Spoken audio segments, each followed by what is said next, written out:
বিয়ে শাদী করি তখন ভালো মানুষ হয়ে যাও, রোজাগুলি রাখ। আপনার জানা আছে বিয়ে শাদী করতে পারবেন? আপনার জানা আছে আরো 10 বছর বাঁচবেন, 5 বছর বাঁচবেন? হ্যাঁ, চিন্তা করুন তো। আপনার জানা আছে যে আপনি হজ করতে পারবেন? আমাদের সমাজের অধিকাংশ মানুষরা দাড়ি রাখে কখন? যখন শ্বশুর হয়ে যায়, যখন জামাই টামাই হয়ে গেছে এখন দাড়ি রাখতে হবে, তাই না? জানা আছে যে আমার একটা সময় আসবে যখন শ্বশুর হয়ে যাব, হ্যাঁ, আর পরের ছেলে আমাকে আব্বা আব্বা বলবে, তখন দাড়িটা রেখে দেবো, নাকি? জানা আছে না? বিনা দাড়ি নিয়ে আল্লাহর কাছে চলে যাবে। উদাহরণ এরকম কত পাপ আপনার লাইফে আছে। ব্লু ফিল্ম দেখছেন, আচ্ছা ঠিক আছে থামতে পারছি না, আচ্ছা ঠিক আছে বিয়েটা করি তারপর আর দেখব। হ্যাঁ, হয় স্তমিথন করছে যুবকরা, আজকাল ব্যাচেলর থাকছেন আপনারা অনেকে, আর মনে করছেন যে কি করব, সামলাতে পারছি না, আচ্ছা ঠিক আছে বিয়েটা করলে আর এই বদ অভ্যাস ছেড়ে দেবো, বুঝতে পারছি বদ অভ্যাস, আমার শরীরটা নষ্ট হয়ে যাচ্ছে, সব বুঝছেন।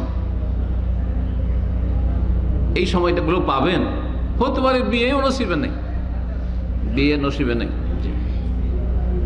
এমন লোককে দাম ভাবছেন, একটা যুবক ছেলে, খুব সুন্দর ছেলে, আর ওর কথা এই জন্য মনে আছে যে আমার একবার জীবনে একবার এই দাম্মামে একামা, নতুন আসার পরে একামা হারিয়ে গেছিল। কথায় কথায় গল্প বেরিয়ে যাচ্ছে। তখনকার যুগে বুথে গিয়ে দাঁড়িয়ে দাঁড়িয়ে টেলিফোন করতে হতো, জানেন তো? ও কয়েন দিয়ে, কয়েন ঢুকিয়ে, যারা পুরানো লোক কয়েন ঢুকাইতে হতো, না হলে একটা যুগ ছিল কার্ড ঢুকানো, কার্ড ঢুকিয়ে। তো ওই জামানাটা ছিল 2002, হ্যাঁ 2001 অথবা 2000, এই সময়গুলোতে ছিল। তো ওখানে গিয়ে আমি একামা মানি ব্যাগে রেখে দিয়েছি, আর আমি কার্ডটা ঢুকিয়ে টেলিফোনটা করে আর টান দিয়েছি, ও মানি ব্যাগ থেকে সে একামা থেকে গেছে। এমামা কোম্পানি ক্লিন কোম্পানিতে ছিল, ওই 91-এ তাদের ক্যাম্প ছিল। নতুন এসছি, 99 হবে তাহলে এটা, কারণ ওই বছর প্রথম বছর ছিল। তারপরে বাসায় গিয়ে দেখি একামা নেই, কী করব? চিন্তা করলাম যাই দেখি ওখানে ফিরে, তাও হয়ে গেছে সকাল থেকে বিকাল মনে হয়ে গেছে। বিকালবেলা আসছি তো থাকে একামা নেই, তো সেখানে মানিব্যাগও নেই, কিছুই নেই। আসলাম এইখানে যে জামা মসজিদের পাশে, এই যে কিং খালেদে যে মসজিদ, আর একটা মসজিদ আছে এইখানে রাস্তার বসে, মসজিদের আগে মসজিদে ঈসা ছিল, সেই মসজিদে আরেকজন আমাদের নওগাঁয়ের ভাই ছিলেন পরিচিত, ওর সাথে একটা হালকা পরিচয় হয়েছে, ওই মসজিদে নামাজ পড়তাম। তো ওকে বললাম যে ভাই আমার তো একামা হারিয়ে গেছে। ও কিন্তু খবর জানে, বলছে একটা ছেলে এখানে ক্লিন করে, ওই টেলিফোন বুথগুলো ক্লিন করতে এসেছিল, তারপরে একটা মানি ব্যাগ পেয়েছে। ও তাহলে আপনারই হবে। কোথায় থাকে তখন? মোবাইল টোবাইল কিচ্ছু নাই দুনিয়াতে, মোবাইলের যুগ ছিল না। ও থাকে 91 ফয়সালিয়াতে, তাদের ক্যাম্পে থাকে। গেলাম সেই যুগে, নিজের গাড়ি নাই, কিচ্ছু নাই, ট্যাক্সি লিমোজিন ভাড়া করে গেলাম। চিন্তা করলাম যে তাকে 100টা রিয়াল দিব, 100টা রিয়াল দিব। তো গেলাম, তারপর আলহামদুলিল্লাহ কামা পেলাম, মানি ব্যাগ পেলাম, অল্প স্বল্প পয়সা ছিল সেটাও পেলাম, সব পেলাম।